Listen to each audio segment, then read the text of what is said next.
अस्सलाम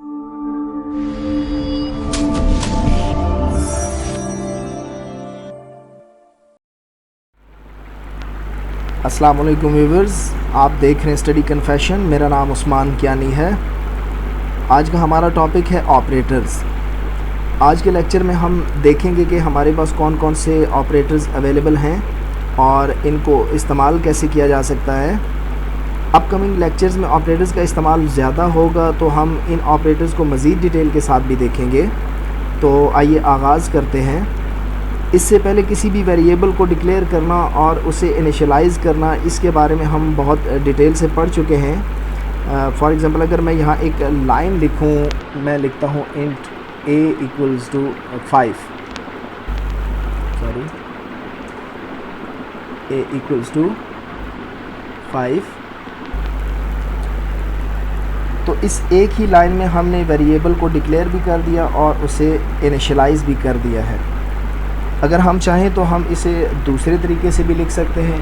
for example मैं यहाँ लिखूँ इंट a और नीचे वाली लाइन में मैं लिखूँ a इक्वल्स टू 10 या 5। तो ये जो दूसरी लाइन में हमने 5 लिखा, इसको कहते हैं असाइनमेंट स्टेटमेंट। अब ये असाइनमेंट स्टेटमेंट क्यों है? क्योंकि जब हम यहाँ इक्वल का ऑपरेटर इस्तेमाल करेंगे तो यहाँ ये मैथमेटिक्स वाला इक्वल नहीं है, बल्कि इस ऑपरेटर को हम असाइनमेंट ऑपरेटर कहते हैं। Because this is use to assign this value 5 in variable a। तो इस लाइन को हम कहते हैं असाइनमेंट स्टेटमेंट, और इसके अंदर ये जो सिंबल इस्तेमाल हुआ है इक्वल का, इसको ऑपरेटर कहते हैं। इसी तरह आप किसी असाइनमेंट ऑपरेटर में डायरेक्ट वैल्यू भी असाइन कर सकते हैं और कोई एक्सप्रेशन भी असाइन कर सकते हैं। मिसाल के तौर पर अगर हम यहाँ कोई एक्सप्रेशन लिखें, जैसे मैं लिखता हूँ int z equals to a plus b, तो बेसिकली ये भी एक असाइनमेंट स्टेटमेंट है। इसी तरह हमारे पास मुख्तलिफ अर्थमेटिक ऑपरेटर्स हैं जिन्हें हम कॉमनली मैथमेटिक्स में इस्तेमाल करते हैं, जैसे कि एडिशन, सब्ट्रैक्शन, मल्टीप्लिकेशन, डिवीजन और मॉडुलस वगैरह। तो चलिए हम बारी बारी इन ऑपरेटर्स को भी परफॉर्म कर लेते हैं। जैसे कि हमारे पास एक वेरिएबल a मौजूद है, a इक्वल्स टू 5। इसी तरह मैं एक और वेरिएबल डिक्लेयर कर लेता हूँ, मैं लिखता हूँ इंट b इक्वल्स टू 10,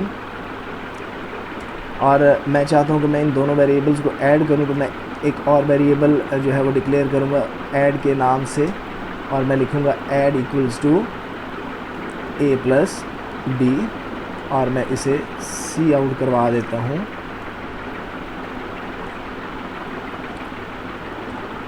मैं इस फाइल को सेव करता हूँ, हम कंपाइल और रन करके चेक करते हैं हमारा रिज़ल्ट क्या आता है।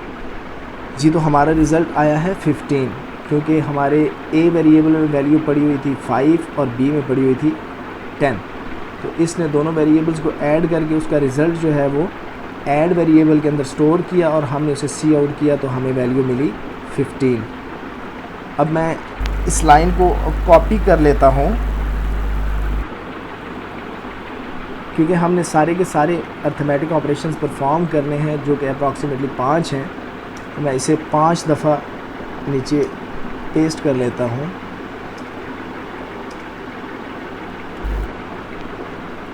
और मुझे सब्ट्रैक्शन भी करनी है, तो इसके लिए मैं यहाँ पे एक और वेरिएबल डिक्लेयर करता हूँ सब के नाम से, जिसमें हमारी सब्ट्रैक्शन का रिज़ल्ट आएगा, और मैं यहाँ लिखता हूँ sub equals to a minus b।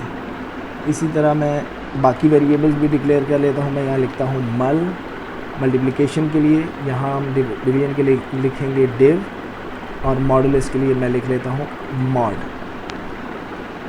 अब यहाँ आएगा मल, क्योंकि यहाँ मल्टीप्लिकेशन करें तो यहाँ स्टेरिक, यहाँ पे डिवीजन होगी तो यहाँ मैं लिख लेता हूँ डिव, और यहाँ डिवाइड का सिंबल आएगा, यहाँ मॉडुलस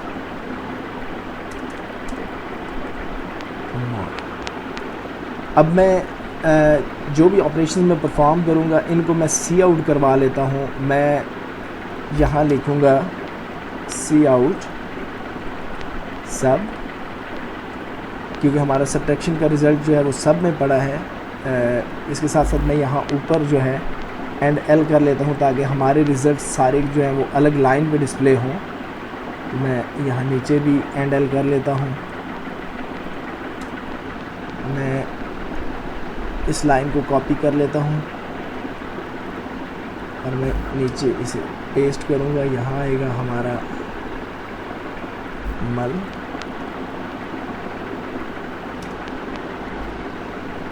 यहाँ हमने डिवीजन किया तो यहाँ डिव का रिज़ल्ट आएगा और यहाँ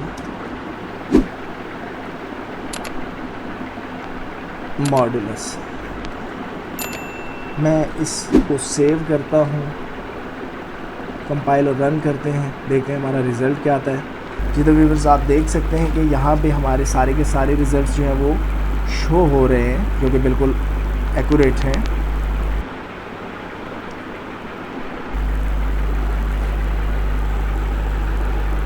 तो हमारे पास ये मुख्तलिफ़ अर्थमेटिक ऑपरेटर्स हैं जिनको हम कॉमनली जो है वो C++ लैंग्वेज में इस्तेमाल करते हैं। इसके अलावा हमारे पास अर्थमेटिक असाइनमेंट्स ऑपरेटर आते हैं। ये ऐसे ऑपरेटर्स होते हैं जिनमें अर्थमेटिक और असाइनमेंट्स दोनों कैलकुलेशंस एक साथ भी की जा सकती हैं।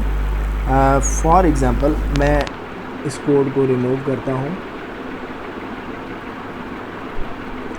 यहाँ तक और मैं लिखता हूँ a equals to a plus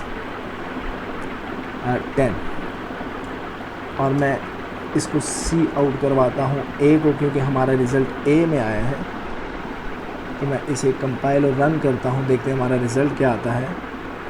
जी तो व्यूअर्स आप देख सकते हैं कि हमारा रिज़ल्ट जो है वो 15 है, क्योंकि वेरिएबल a में हमारे पास वैल्यू पड़ी हुई थी 5 और हमने क्या किया a equals to a plus 5 किया, यानी a में 5 पड़ा हुआ था और हमने उसमें प्लस 10 किया, तो हमारा जो रिज़ल्ट है वो 15 आ रहा है।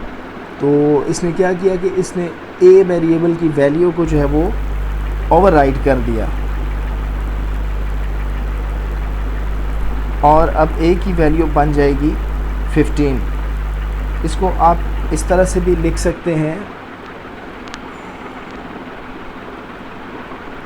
आप यहाँ लिख सकते हैं a प्लस इक्वल्स टू 10।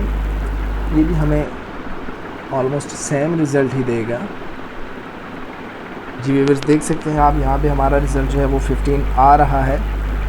इसी तरह आप जो है वो यहाँ सब्ट्रैक्शन भी कर सकते हैं। आप कर सकते हैं a माइनस इक्वल्स टू 10,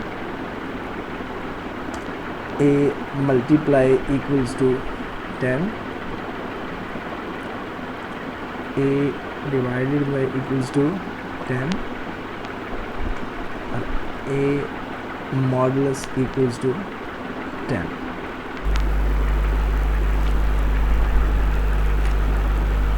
तो आज हमने बहुत ही डिटेल के साथ ऑपरेटर्स को पढ़ा और इसका प्रैक्टिकल भी हमने परफॉर्म किया। मुझे उम्मीद है कि आज का लेक्चर आप लोगों को पसंद आया होगा। तो व्यूअर्स मिलते हैं अपने अगले लेक्चर में, तब तक के लिए अल्लाह हाफ़िज़।